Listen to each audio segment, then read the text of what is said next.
Bang, tadi ke KPK dalam rangka apa sih? Kok sebagai kuasa hukum Esa Jega kok larinya ke KPK?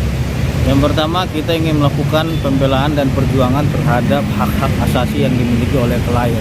Oke. Perjuangan itu berupa penegakan hukum dan investigasi dan pendalaman dan tindakan-tindakan lainnya yang berkaitan dengan hukum. Tentunya kita menyadari dalam kasus ini banyak terjadinya keanehan-anehan dan kejanggalan-kejanggalan yang dibuktikan dengan begitu cepatnya dari laporan sampai ke penetapan SPDP. Oke. Jeda waktunya dia melapor itu tanggal akhir November, tanggal 1 Oktobernya itu sudah ada SPDP.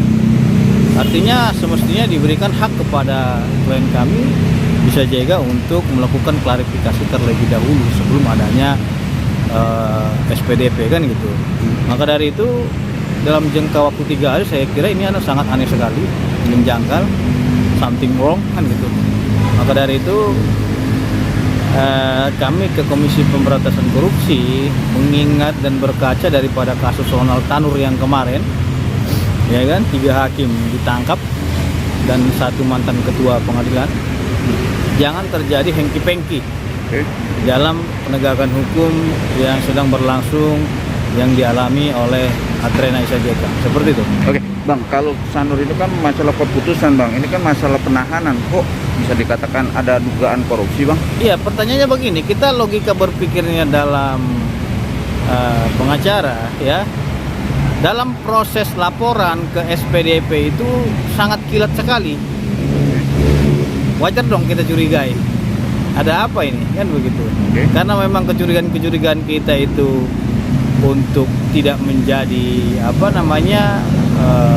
pemikiran, ya tentu harus kita tempuh agar dilakukan pendalaman ataupun penelaahan oleh Komisi Pemberantasan Korupsi, karena proses pencegahan, penindakan dan lain-lain adalah kewenangan daripada Komisi Pemberantasan Korupsi. Bukan langkah itu. Jangan juga nanti tidak ada pengawasan yang dilakukan oleh KPK. Ada beberapa oknum yang ingin bermain di dalam kasus ini. Maka dari itu kita antisipasi itu dengan membuat laporan agar tidak adanya permainan-permainan ataupun hengki-pengki di dalam proses yang sedang berjalan ini gitu. Oke, Bang, tapi kan bukan langkah itu harus ke propam, Bang, karena ini kan penegak Untuk hukum, ke propam? Bang. Karena kan kepolisian, Bang, untuk menjadikan orang Ya jadi kan, tersangka. ini kan di luar instansi. Oke. Saya minta bantuannya ke KPK boleh nggak? Ya Saya kan? minta bantuan ke Jaksa Agung boleh nggak? Boleh aja. Karena itu kan kewenangan mereka. Iya, tapi kan Karena kan saat ini yang sedang menangani ya teman-teman di Jawa Timur, ya kan? Saya saat ini meminta pengawasan ke KPK di eksternal, bukan internalnya. Oke. Tapi secara hukum, Abang kan sebagai praktisi hukum, ada 2 pasal yang menentukan atau dia jadi tersangka, kan itu terbukti dalam tanda kutip udah terbukti gitu. Apa gimana, Bang? Jadi makanya saya bilang ada sesuatu hal yang mengejutkan. Ya. Kemarin kami sudah mendaftarkan gugatan pra-peradilan. Oke. Jadi hari Rabu minggu depan akan dilaksanakan sidang prapitnya. Oke. Termohonnya yaitu Polda Jawa Timur, dalam hal ini penyidik Oke. Krimsus Polda Jawa Timur. Oke. Makanya dari itu nanti akan kita uji dulu nih penetapan tersangkanya, penahanannya dan lain-lain, dan prapit kan bisa diajukan berkali-kali. Betul. Nanti kalau memang ada hal yang memang ada yang kurang, nanti kita daftarkan lagi, nggak ada masalah itu. Oke. Nggak ada batasan, prapit hanya diajukan 1 kali gitu. Pra-peradilan bisa diajukan berkali-kali. Nanti akan kita lihat materinya seperti apa gitu. Oke, jadi pandangan Abang ke KPK itu untuk memantau dugaan akan terjadi sesuatu ya, Bang ya? Nah, agar tidak terjadinya hengki-pengki kan udah saya bilang. Oke. Maka dari itu ya Komisi Pemberantasan Korupsi berwenang untuk melakukan penyadapan dan lain-lainnya. Itu kewenangan mereka. Oke. Nah, jadi jangan salahkan juga kalau memang seumpamanya ada hal-hal lainnya itu ya mereka lakukan oknum-oknum ya, karena kita sudah laporkan. Jadi itu aja saya warning gitu sama hakim yang menangani juga. Oke, Bang, sekarang kondisi si Esa Jega sendiri kan karena satu sel sama orang wanita. Gimana, Bang, kondisinya sekarang, Bang? Kondisinya dia berharap Fitra Roman Nasution, pembela keadilan, pembela orang yang lemah, menegakkan hukum dengan seadil-adilnya dan sekeras-kerasnya. Maka kita melakukan pembelaan yang begitu keras terhadap klien ini agar dia mendapatkan hak-haknya saya juga baru mendapatkan informasi dari pengacara yang lama dulu, Pak Oke. Tio, bahwasanya dia belum diberikan akses untuk ketemu Isa Jeganya. Jadi ini yang kita sesalkan, ada apa ini? Harusnya kan siapapun itu, sekalipun itu teroris, dia berhak untuk mendapatkan pembelaan, benar nggak? Betul. Nah ini kenapa tidak bisa diketemui oleh pengacara yang lama gitu.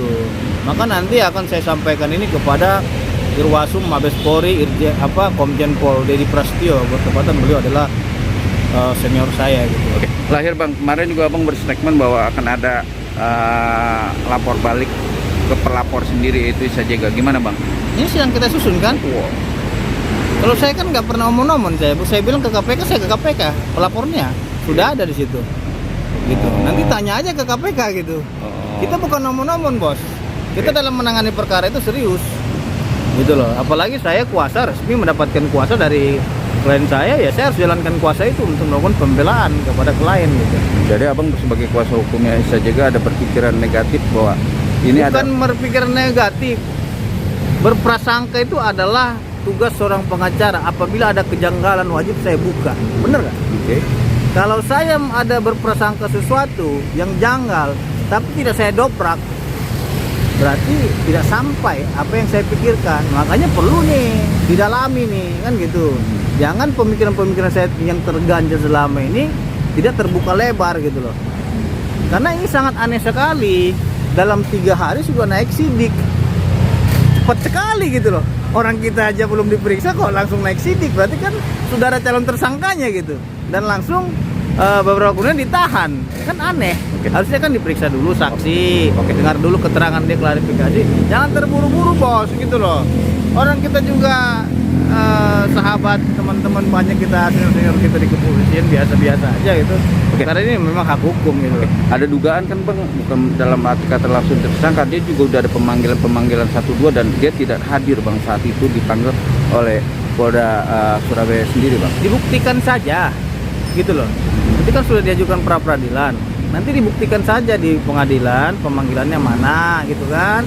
Surat ininya mana gitu.